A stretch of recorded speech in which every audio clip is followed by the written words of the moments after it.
Hi అండి. ఎలా ఉన్నారు? విజిటింగ్ వీసా మీదొచ్చి 30 రోజుల్లో పెళ్లి చేసుకున్నారంట. గ్రీన్ కార్డ్ ప్రాసెస్ అప్లై చేషిర్రు. ఒక్కసారి ఆలోచించండి. యూఎస్‌సిఐఎస్ ఆఫీసర్ అంటే ఇంటర్వ్యూలో తన మైండ్‌లో వచ్చే మొదటి ప్రశ్న ఏంటంటే, ఇది అమెరికాకొచ్చిన తర్వాత తీసుకున్న నిర్ణయమా? లేదంటే అమెరికాకి రాకముందే ముందరే ప్లాన్ చేసుకున్నారా? అని చెప్పేసి. అంటే అక్కడ పెళ్లి జెన్యూనా అనేది కాదు పాయింట్ ఇక్కడ. ఇప్పుడు I-485 ఇంటర్వ్యూలో జరిగే విషయాలు చాలా వరకు తెలుసుకోవాల్సినవి ఉన్నాయన్నమాట. ఎందుకంటే మనం గ్రీన్ కార్డ్ అప్లై చేయగానే అది సక్సెస్ అయినట్టు కాదు. దాంట్లో ఇప్పుడు జరుగుతున్న సినారియోస్ ఏంటంటే, నిజంగా మీ మ్యారేజ్ జెన్యూనా కాదా అనేది కాదు. అమెరికాకు మీరు అడుగుపెట్టే రోజు మీ ఇంటెంట్ ఏంటి అనేది మొదటి ప్రశ్న. అంటే మనం ఇప్పుడు అమెరికాకొచ్చిన తర్వాత మన లైఫ్ అనేది ఎలా మారింది? నిజంగా గ్రీన్ కార్డ్ దాకా వెళ్ళామంటే ఎన్నో స్టేజ్‌లు మనం దాటామనమాట. సో, అక్కడి దాకా వెళ్ళడానికి కొన్ని డాక్యుమెంటేషన్ అయితే ఉంటది కదా! ఎవ్రీథింగ్ డాక్యుమెంటేషన్ మనం సేవ్ చేసుకోవాలి. ఎప్పుడు ఏది అవసరమైతదో తెలీదు. యూఎస్‌సిఐఎస్ ఏది అడగొచ్చో కూడా తెలీదు. అందుకని రియల్‌గా అసలు మనం వచ్చిన ఇంటెంట్ ఒకటి, ఇక్కడ జరిగింది ఇంటెంట్. దానికి కరెక్ట్‌గా ప్రాపర్ డాక్యుమెంటేషన్ ఉంటే గనక మనం సేఫ్. స్టూడెంట్ వీసా మీదొచ్చి క్లాసెస్ కాకముందే గ్రీన్ కార్డ్ ప్రాసెస్. మళ్ళీ ఆఫీసర్ మైండ్‌లో ఏమనుకుంటారంటే, ఇది లవ్ స్టోరీనా? లేదంటే ముందరే సిద్ధం చేసిన ఇమిగ్రేషన్ ప్లానా అని చెప్పేసి. ఎందుకంటే స్టూడెంట్ వీసా మీదొచ్చినప్పుడు దానికొక ప్రాసెస్ ఉంటది. 2 ఇయర్స్ ఎంఎస్ చదవాలి. తర్వాత ఓపీటీ, స్టెమ్ ఓపీటీ, దాని తర్వాత హెచ్1, దాని తర్వాత ఇదంతా ప్రాసెస్. డైరెక్ట్‌గా క్లాసెస్‌కి అటెండ్ అవ్వకముందే గ్రీన్ కార్డ్ ప్రాసెస్ అనేసరికి ఇప్పుడు జరుగుతున్న ఈ అడ్జస్ట్‌మెంట్ ఆఫ్ కేసెస్ స్టేటస్ ఉంది గదా! ఈ కేసెస్‌లో జరుగుతున్న విషయాలైతే ఇవే. ఫైనల్‌గా ఒక విషయం అయితే క్లారిటీ ఇవ్వాలి. ఎందుకంటే విజిటర్ వీసా మీద వచ్చి గ్రీన్ కార్డ్ పొందలేరని కాదు. స్టూడెంట్ వీసా మీద వచ్చి అడ్జస్ట్‌మెంట్ ఆఫ్ స్టేటస్ చేయలేరని కాదు. మెయిన్ ఏంటంటే ఇలాంటి కేసెస్‌లో ఇప్పుడు యూఎస్ఏఎస్ చూస్తున్న ఇంపార్టెంట్ థింగ్ ఏదంటే అసలు మీ ఒరిజినల్ ఇంటెంట్ ఏంటి? చాలా కేసెస్ అయితే అప్రూవల్స్ పొందాయన్నమాట. జెన్యూన్ కేసెస్ ఏవైతే ఉన్నాయో వాళ్ళ అప్రూవల్స్ వచ్చాయి. మనం చూస్తూనే ఉన్నాం. ఎక్స్‌పోజ్‌లో చూస్తున్నాం. గ్రీన్ కార్డ్ వచ్చిందని చెప్పేసి. వాళ్ళ హిస్టరీ కూడా మనం చూస్తున్నాము. అంతేగాని జెన్యూన్ కేసెస్ అంటే ఆల్రెడీ ఆధారాలన్నీ కరెక్ట్‌గా ఉంటాయి కదా! అలాంటి వాటి కేసెస్‌లో రిజల్ట్ అయితే చాలా వరకు వచ్చినాయన్నమాట. మెయిన్ ఏంటంటే విజిటింగ్ వీసా మీద వచ్చేవాళ్ళు బీ1, బీ2 అంటే లైక్ వాళ్ళు అడుగుతారు. మీ ఏ ఇంటెంట్‌తో వస్తున్నారు? లైక్ విజిటింగ్ కోసం వస్తున్నారా? ఏదైనా మీటింగ్ పర్పస్ వస్తున్నారా? లేదంటే బిజినెస్ పర్పస్ అటెండ్ అవ్వడానికి వస్తున్నారా? రిలేటివ్స్‌ని ఎవరైనా కలవడానికి వస్తున్నారా? అది ఓకే.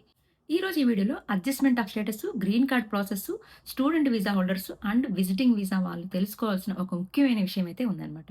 దాని గురించి మనం మాట్లాడుకుందాం. ఏందంటే ఇటీవల అంటే లైక్ రీసెంట్‌గా యూఎస్‌సిఐఎస్ ఆఫీసర్ చాలా కేసెస్‌లో ప్రీ కన్వీనియన్స్ ఇంటెంట్ అనే అంశాన్ని దగ్గరగా పరిశీలిస్తున్నారన్నమాట.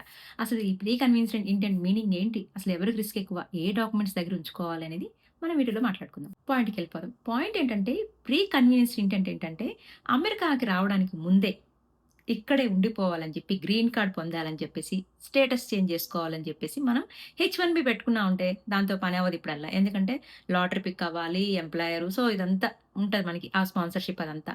అలా కాకుండా విజిటింగ్ వీసా బీ1, బీ2 గాని నెక్స్ట్ ఆప్షన్ డబ్బులుంటే ఏదైనా కాలేజ్ పిక్ చేసుకొని స్టూడెంట్ వీసా మీద అంటే ఎఫ్1 వీసా. ఈ రెండిటిని చూజ్ చేసుకుంటారనమాట. వీళ్ళేంటంటే ఫస్ట్ థింగ్ ఒకటి బీ1, బీ2 మీద వచ్చారనుకోండి.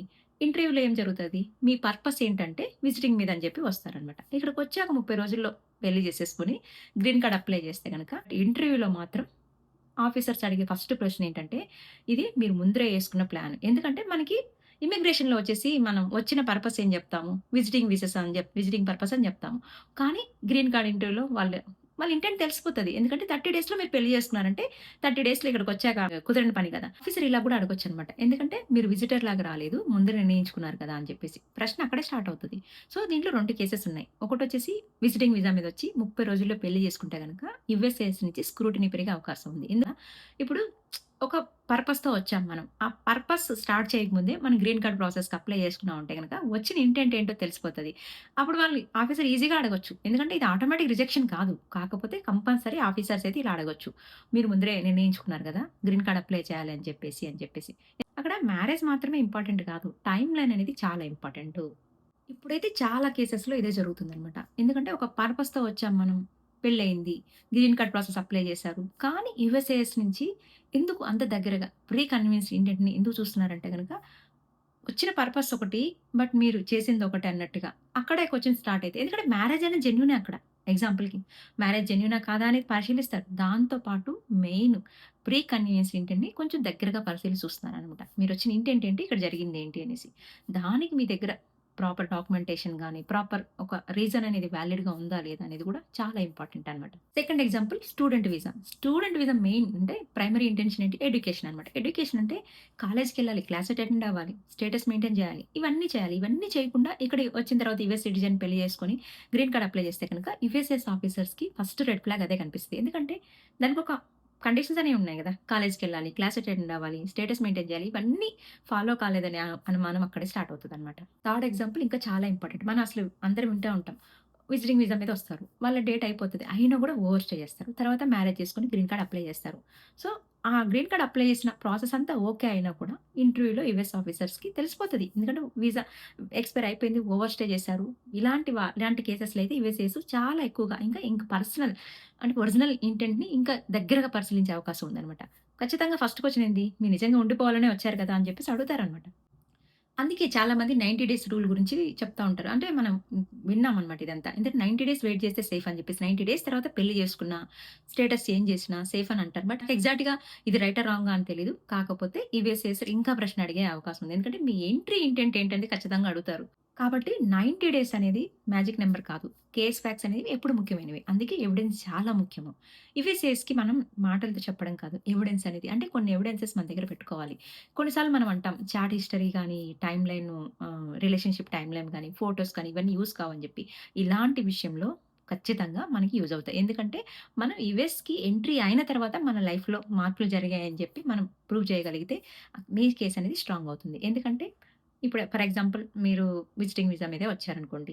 మీకు ఆల్రెడీ ఇక్కడ ఎవరితోనో పెళ్లయిందనుకోండి. వాళ్ళతో మీ రిలేషన్‌షిప్ టైమ్‌లైన్ గానీ, మీ ఫోటోస్ కానీ, మీ కాల్ రికార్డ్స్ కానీ, చాట్ హిస్టరీ గానీ, మీ ట్రావెల్ రికార్డ్స్ కానీ అంటే దీనికి సంబంధించిన డాక్యుమెంట్స్ అన్నీ గూడా ప్రాపర్‌గా మీ ఇంటెంట్ అనేది వచ్చినప్పుడు ఇంటెంట్ ఒకటే. ఇక్కడికొచ్చాక ఇంటెంట్ మారింది అంటే గనక దానికి కొన్ని రీజన్స్ ఉన్నాయి. ఆ రీజన్స్ నా దగ్గరున్నాయి. సో, దానికి తగ్గ డాక్యుమెంటేషన్ నా దగ్గర ప్రాపర్‌గా ఉందని చెప్పి మీరు ప్రూవ్ చేయగలిగితే మీ కేస్ అనేది స్ట్రాంగ్ అవుతుంది.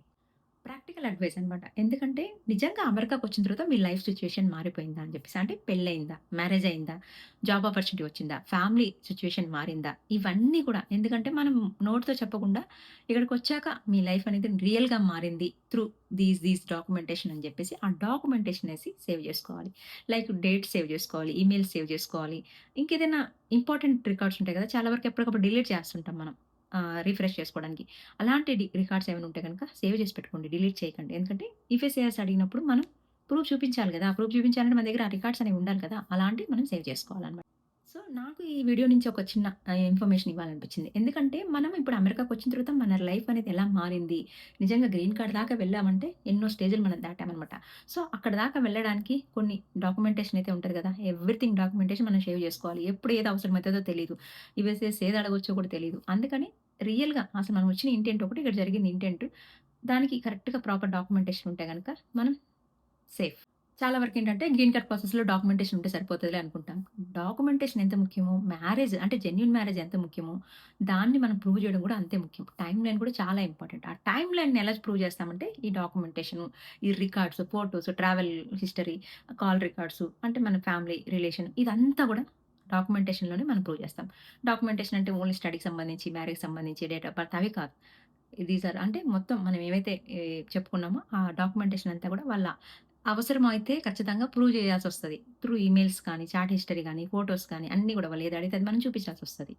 సో, అమెరికాకొచ్చినప్పటి నుంచి మీ లైఫ్‌లో జరిగే ముఖ్యమైన విషయాలన్నిటికి ఎవిడెన్స్ ప్రూవ్ చేసుకోండి. ఎందుకంటే తెలీదు మీరు గ్రీన్ కార్డ్ దాకా పోవచ్చేమో. గ్రీన్ కార్డ్ ప్రాసెస్ దాకా. అప్పుడు మీరు ఖచ్చితంగా ఉపయోగపడొచ్చు ఇయన్నీ గూడా. అందుకే ముఖ్యమైనయి ఏవైతే జరుగుంటాయో వాటన్నిటికి ఎవిడెన్స్ ఉంచుకోండి. వీడియో నచ్చితే లైక్ చేయండి. ఎవరికైనా యూజ్ అవుతుంటే సేవ్ చేయండి.